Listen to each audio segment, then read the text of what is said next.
খাবে। আমি পরিষ্কার বলছি, শিক্ষার্থীরা, শিক্ষক শিক্ষিকারা যারা বসে আছেন গতকাল থেকে, কেন বসে আছেন এই গরমের মধ্যে কষ্ট করে? আপনারা স্কুলে যান। আমি তো আপনাদের বলেছি, সুপ্রিম কোর্টে আপনাদের টাকা বন্ধ করে দিয়েছিল, চাকরি বাতিল করে দিয়েছিল, কিন্তু আমরা তো রিভিউ পিটিশন করেছিলাম এবং তাতে তো আমরা বলেছি যে আপনারা মাইনে পাবেন এবং সিস্টেম অনুযায়ী মাইনে আপনাদের কাছে চলে যাবে। এর জন্য কারো প্ররোচনা দেওয়ার দরকার নেই, দাঙ্গা করার দরকার নেই, উত্তেজনা করবার দরকার নেই। আর গ্রুপ সিডি যেটা বাতিল হয়েছে, আমাদের আইনজীবীদের সাথে পরামর্শ করতে দিন।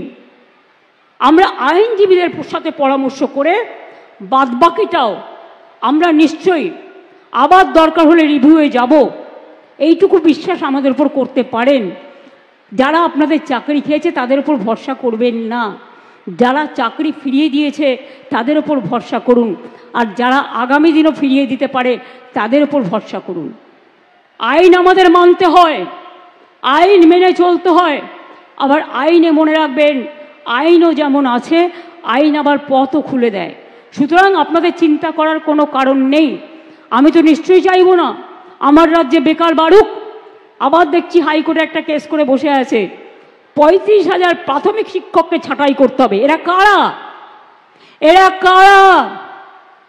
আমি জিজ্ঞেস করতে চাই, যারা একদিন আমাদের মন্ত্রিসভায় থেকে তারাও কম লক্ষ্যে টাকা দেয়নি, এই চাকরি দেয়নি, একবার ভাবতে লজ্জা করছে না যে মানুষের চাকরিগুলো কারার আগে তার একটা পরিবার আছে, তার সন্তান আছে, সে বাড়ি করেছে, ব্যাংকের লোন নিয়ে কি করে শোধ করবে? একবার চিন্তা করে দেখবেন না? রাজনীতি করতে গেলে শুধু দানবিক মুখ, মানবিক মুখটা কোথায় যাবে? মানবিক মুখের আজকে সবচেয়ে বেশি প্রয়োজন। আর শিক্ষক শিক্ষিকারা আমি বলি, আপনারা নিশ্চিন্তে স্কুলে গিয়ে ক্লাস করুন, আপনাদের মাইনে নিয়ে ভাবতে হবে না। আইনের মধ্যে থেকেই রাজ্য সরকার আপনাদের কাজ করে দেবে। আপনি এ না বি এটা কোর্ট ঠিক করবে, আমরা নই। কিন্তু আপনাদের মনে রাখতে হবে, যে যেখানে চাকরি করছেন চাকরিতে ফিরে যান। টাকা কিন্তু ওই যারা আপনাদের ওস্কাচ্ছে তারা দেবে না, মাইনে কিন্তু গভর্নমেন্ট দেবে। আমি গতকাল সন্ধ্যে থেকে কমপক্ষে 10 বার ফোনে কথা বলেছি। আমি কলকাতায় থাকলে হয়তো 1 সেকেন্ডে মিটিয়ে দিতে পারতাম, কিন্তু যেহেতু আমি মিদনাপুরে আছি, আমি রাত 12টা পর্যন্ত কথা বলেও দেখছি কেউ কেউ রিজিড আছে যে টেন্টেড আনটেন্টেড লিস্ট বের করতে হবে। আরে আপনার কি যায় আসে? কেন অন্যদের কথায় পা দিচ্ছেন? টেন্টেড কি আনটেন্টেড কি আপনার দেখার তো প্রয়োজন নেই। ওটা দেখার জন্য রাজ্য সরকার আছে, কোর্ট আছে। আমরা এভিডেন্স নেব, আমরা কোর্টের কি বলা হয়েছে দেখব। এটা আপনার তো লিস্টের দরকার নেই। আপনি চাকরি করেন, আপনার চাকরিটা আছে কিনা দেখার দরকার, আপনি ঠিকমতো মাইনে পাচ্ছেন কিনা সেটা আপনার দেখার দরকার। অন্যটা আপনার দেখার দরকার নেই, ওটা আমাদের ওপরে ছেড়ে দিন। মনে রাখবেন, ইউপিতে 69,000 লোকের চাকরি গেছিল বিজেপি সরকার থাকাকালীন, কেউ ফিরে পায়নি। আমি তো আপনাদের বলছি আপনারা ফিরে পাবেন। আমরাই তো আপনাদের কোর্টে গিয়ে আপনাদের হয়ে ফাইট করে অ্যালাউ করেছি। ত্রিপুরায় 10,000 লোকের চাকরি চলে গিয়েছিল, কোর্ট বাতিল করে দিয়েছিল। বিজেপি সরকার বলেছিল ক্ষমতায় এসে ফিরিয়ে দেবে। আজ পর্যন্ত 7 বছর হয়ে গেল, ফেরায় তো নি, উপরন্তু তাদের মাথায় লাঠি মারা হয়েছে।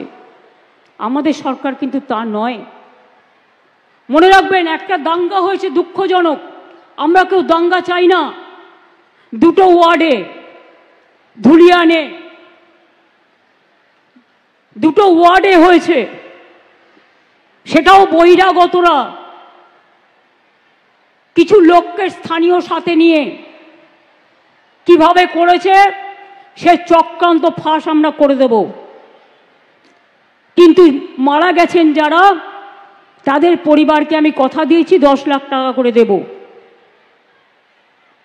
তাদের বাচ্চাদের পড়াশুনোর দায়িত্ব আমাদের এমপিরা বলে এসছে দরকার হলে গভর্নমেন্টও নিতে পারে। তাদের বাড়ি যাদের ভেঙে গেছে বাংলার বাড়ি হবে। দোকানদারদের ক্ষতি হয়েছে সেটা আমরা সার্ভে করছি।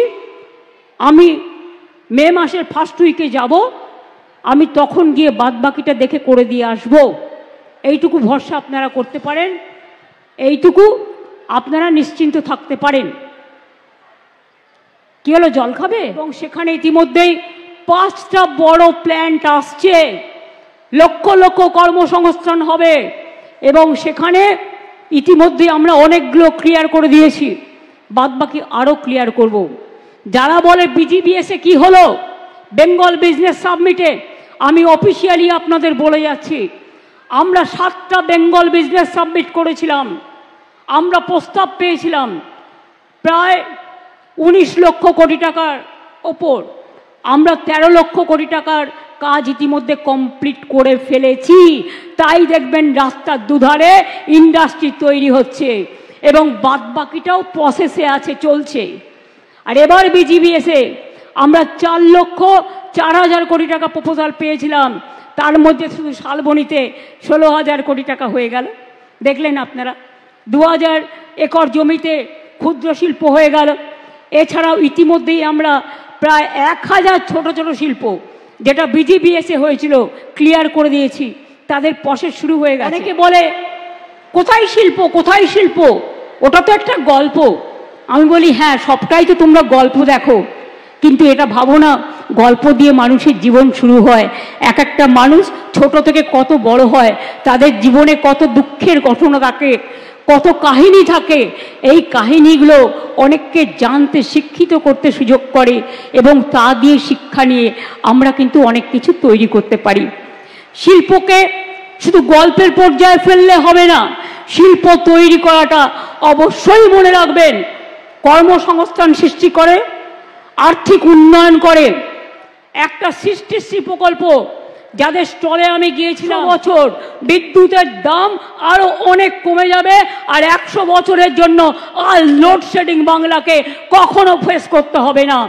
আগে সবাই দেখতেন 24 ঘন্টায় 12 ঘন্টা কারেন্ট নেই, আর এখন 24x12/7 আমরা কারেন্ট দিতে গিয়ে কি হচ্ছে জানেন, আমরা 76,000 কোটি টাকা অলরেডি খরচ করেছি এবং আগামী দিন ওই লাইনের জন্য আরও 40,000 কোটি টাকা খরচ করব।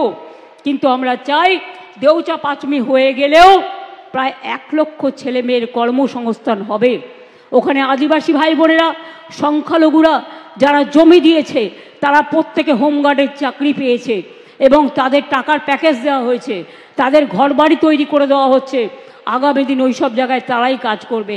যারা জমি দিয়েছেন, আমাদেরও অনেকটা জমি দেখাচ্ছেন মাননীয় মুখ্যমন্ত্রী মমতা বন্দ্যোপাধ্যায় মহোদয়া, যিনি উন্নয়নের মাধ্যমে আমাদের বাংলাকে সোনার বাংলায় উন্নীত করার স্বপ্ন দেখিয়েছেন, সংকল্প নিয়েছেন, যার আপোষহীন কর্মকাণ্ডে রাজ্য জুড়ে এসেছে উন্নয়নের জোয়ার, যিনি জাতি, ধর্ম, বর্ণ নির্বিশেষে সমাজের সর্বস্তরের মানুষকে আবদ্ধ করেছেন সম্প্রীতির বাঁধনে, ভরিয়ে দিয়েছেন উন্নয়নের নতুন দীপ্তিতে। তিনি আমাদের সবার প্রিয় মাননীয় মুখ্যমন্ত্রী। পশ্চিম মেদিনীপুর জেলা প্রশাসন তাকে আন্তরিকভাবে শ্রদ্ধা জ্ঞাপন। মাননীয় মুখ্যমন্ত্রী মমতা বন্দ্যোপাধ্যায় মহোদয়া, যিনি উদ্যম, প্রবল ইচ্ছাশক্তি এবং লৌহদৃঢ় সংকল্পের মাধ্যমে বাংলাকে উন্নয়নের মানচিত্রে একটি দৃষ্টান্ত হিসাবে তুলে ধরেছেন। উন্নয়নের পথে এবং মানুষের সাথে যিনি বিশ্বের দরবারে বাংলাকে নতুন রূপে তুলে ধরেছেন, পথ দেখাচ্ছেন আমাদের মাননীয় মুখ্যমন্ত্রী মমতা বন্দ্যোপাধ্যায় মহোদয়া, যিনি আমাদের বাংলাকে সোনার বাংলায় উন্নীত করার স্বপ্ন দেখিয়েছেন, সংকল্প নিয়েছেন, যার আপোষহীন কর্মকাণ্ডে রাজ্য জুড়ে এসেছে উন্নয়নের জোয়ার, যিনি জাতি, ধর্ম, বর্ণ নির্বিশেষে সমাজের সর্বস্তরের মানুষকে আবদ্ধ করেছেন সম্প্রীতির বাঁধনে, ভরিয়ে দিয়েছেন উন্নয়নের নতুন দীপ্তিতে। এছাড়াও মনে রাখবেন আগামী দিন আরও অনেক হবে। বানতলায় চর্মশিল্প, সিমেন্ট হাব, এগুলো বাংলা হচ্ছে গেটওয়ে, বাংলার নাম্বার 1। স্কিল ইন্ডাস্ট্রি আমরা নাম্বার 1। ছেলে মেয়েদের বলবো আপনারা পড়াশোনাও করুন, আর যাদের কাজে মন আছে স্কিল ট্রেনিং নিন। স্কিল ট্রেনিং নিয়ে আমরা 10 লক্ষ ছেলে মেয়েকে ITI এবং পলিটেকনিক থেকে আমরা সরাসরি চাকরি করে দিয়েছি, এবং বাদবাকি ছেলে মেয়েরাও যখনই কোনো শিল্প হবে সেখান থেকে আমরা চেষ্টা করব তাদের অনেককে প্রোভাইড করা। আজকে ছেলে মেয়েরা কত খুশি, তারা সাইকেল পায়, তারা কন্যাশ্রী পায়, এরা আমাদের গর্ব, তারা শিক্ষাশ্রী পায়, তারা মেধাশ্রী পায়, তারা আরও যে সমস্ত প্রোগ্রাম আছে সমস্ত স্কলারশিপ পায়, সাইকেল পায়।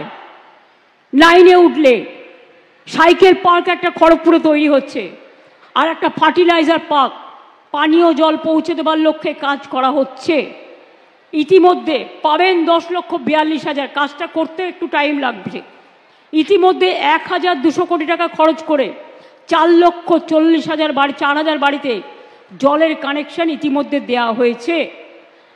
বাংলার বাড়ি আমাদের আমলে মনোজ সম্ভবত 57 লক্ষ আগে আমরা করেছি উইদিন দিস 14 ইয়ার্স, আর এখন আমরা নতুন করে সেন্ট্রাল গভর্নমেন্ট 3 বছর ধরে বন্ধ করে দিয়েছে বলে আমাদের টাকা থেকে 6 লক্ষ বাংলার বাড়ি করবার জন্য অলরেডি টাকা হাফ দিয়ে দিয়েছি। হাফ টাকা তারা 6 মাসের মধ্যে আবার পেয়ে যাবেন, এবং জুন মাসে পাবে 6 লাখ টাকা। হ্যাঁ বলছি, 12 লক্ষটা বলছি আগে, আরে 50% দিয়েছি যেটা 6 লাখে, আর 50% কবে পাবে? মে মাসে। 50% যারা বাংলার বাড়ির টাকা পেয়েছেন 6 লাখ, মে মাসে আরও 50% পাবেন। আর এর জন্য মনে রাখবেন, কাউকে 1 পয়সাও কাউকে দিতে হবে না, এটা সম্পূর্ণ সরকারি খরচায়। কেউ যদি 1 পয়সাও চায় থানায় গিয়ে ফায়ার করবেন, কাউকে দেবেন না ABCDE, এটা মানুষের অধিকার। বলবো, দীঘায় আমরা জগন্নাথ ধাম করছি, জানেন তো? খুশি তো? তাহলে একবার জয় জগন্নাথ হয়ে যাক, জয় বাংলা হয়ে যাক। তাহলে অক্ষয় তৃতীয়ার দিন জগন্নাথ ধামের উদ্বোধন হবে।